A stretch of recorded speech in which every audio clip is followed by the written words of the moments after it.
আসসালামু আলাইকুম। সবাই ভালোই আছেন? তবে একটা কথা বলতে চাই, বাংলাদেশে আনাচে কানাচে এখন পানি, ঠিক আছে।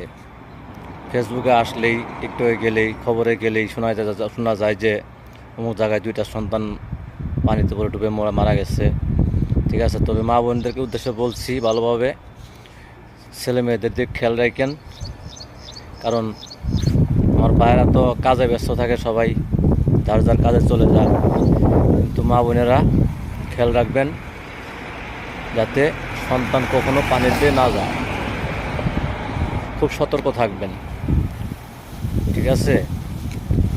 কারণ যে যাবার যদি চলে যায়, ওই জিনিস আর পাওয়া যায় না, ঠিক আছে। চলে যাওয়ার পরে আর পাওয়া যায় না, কিন্তু চলে যাওয়ার আগে তাকে দেখতে হবে, তার দিকে নজর রাখতে হবে।